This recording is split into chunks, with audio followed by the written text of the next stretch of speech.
يخالفها. Saya enggak ciptakan makhluk yang lebih saya benci melebihi nafsu. Allah paling benci sama nafs. Allah bilang gitu ke Nabi Musa, saya tidak ciptakan makhluk yang saya benci melebihi kebencian saya kepada suatu makhluk namanya nafs.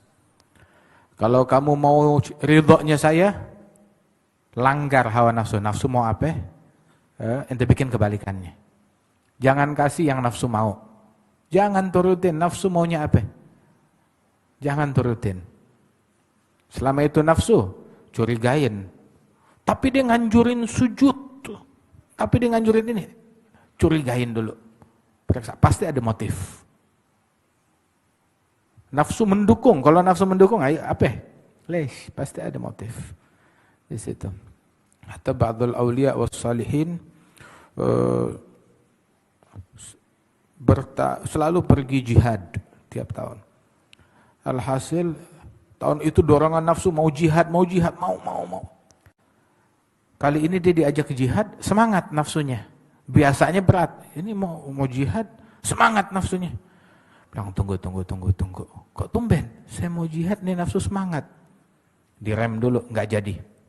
Ada ajakan jihad berikutnya lagi, nafsu semangat. Tumben biasanya berat. Pasti ada sesuatu. Jihad, amal yang baik. Tapi ini nafsu kok mendukung, nggak beres. Pasti ada sesuatu. Sampai akhirnya berkali-kali tetap nafsunya semangat. Nggak dia kasih. Hingga akhirnya dia mimpi, minta ya Allah, minta petunjuk. Kenapa nih? Apa yang salah pada diri saya? Akhirnya diberikan dalam mimpinya itu seolah-olah dia melihat nafsunya dia tuh dalam wujud manusia atau apa. Dia bilang, kamu nafsunya saya, ya. Kenapa kok tiap diajak ke jihad, kamu selalu berat menolak. Tapi kali ini tiap ada ajakan jihad, kamu semangat, mau. Bilang, ya iyalah, katanya nafsu tersebut. Saya udah capek. Disuruh tahajud mulu, suruh jamaah, suruh ngaji, suruh puasa. Khalas begitu. Dengan jihad paling kan saya mati, udah selesai, nggak perlu sama perjuangan begini-begini lagi. Jihad begitu, mati di medan perang ya khalas, bebas. Nggak perlu lagi melakukan perjuangan untuk tiap hari kita ditabokin. Bangun tahajud, ngaji, sholat, ibadat, puasa. Begitu, al-awliya wa salihin sama nafsunya tuh kejam. Soalnya dia nganggap ini musuh dia mau apa? Jangan diturutin, jangan dikasih. Sebagian mereka bilang, Al-Imam Umar Mahdar, belasan tahun dia nggak makan kurma rutab, kurma yang masih muda yang basah tuh. Kenapa? Saya suka banget doyan. 17 tahun saya stop. Nafsu saya nggak saya ngasih. Kenapa? Sebab saya suka, nafsu saya suka itu, saya nggak kasih. Nggak dikasih yang dia mau. Nah kita baru puasa berapa hari, pengen cendol nih, cendol ntar. Pengen ketimun suri, ketimun suri ntar. Pengen gorengan, gorengan ntar. Begitu nafsu pengen, langsung diturutin. Nafsu kita dimanjain, lebih daripada kita manjain anak kita sendiri. Orang dulu nafsunya mau apa? Stop dulu, ntar dulu. Ditunda sebulan. Masih mau juga? 2 bulan, setahun, 17 tahun. Subhanallah. Sampai begitu, sebab mereka nganggap nafsu. Innan nafsa la'ammaratun bisu. Wa khalifin nafsa wa syaitan. Langgar nafsu dan syaitan. Kenapa yang disebut nafsu duluan baru syaitan? Sebab nafsu asyad min 70 syaitan. Nafsu lebih jahat daripada 70 syaitan. Khalif, langgar nafsu dan syaitan. Inhuma mahadhakan nusha. Kalau mereka nyemangatin kamu dengan suatu nasihat, fattahimi, periksa, cek, pasti ada motif di dalamnya. Itu nafsu. Kok semangat? Oh, dia nggak beres. Pasti ada sesuatu. Setetes nafsu itu bisa ngerusak lautan ilmu, bisa ngerusak lautan ibadat. Setetes nafsu.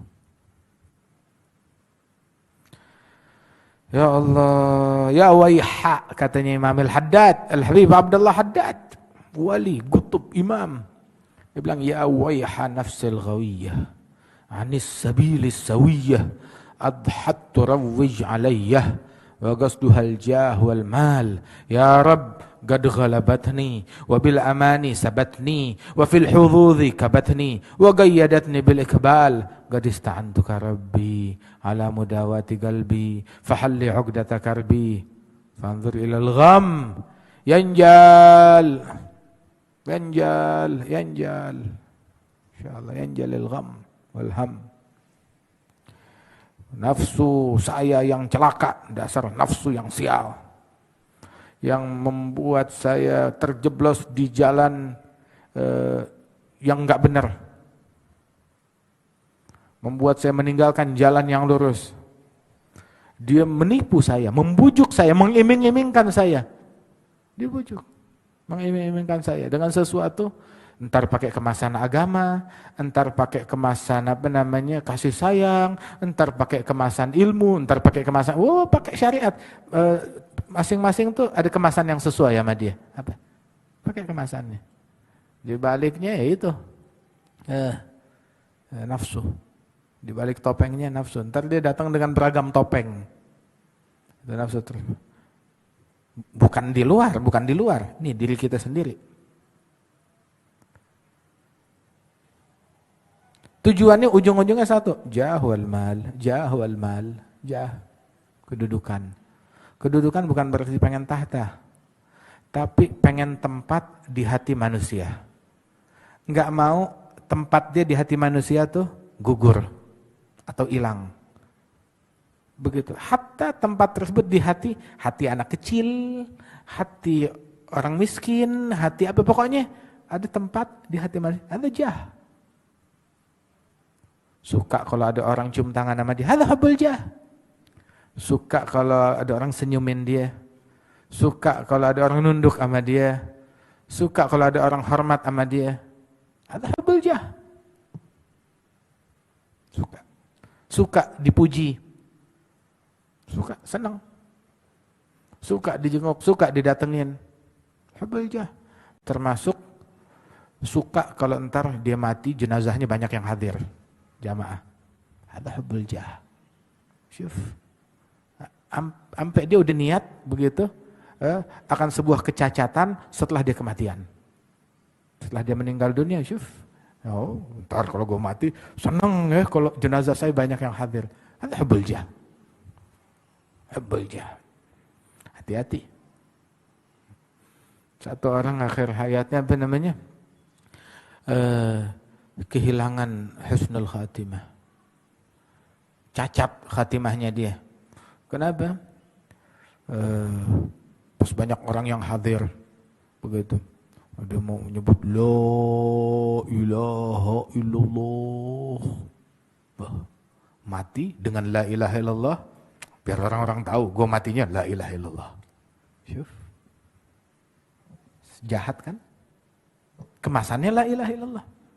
Ada lagi kemasannya dia udah gak kuat ngomong, tapi tangannya nunjuk.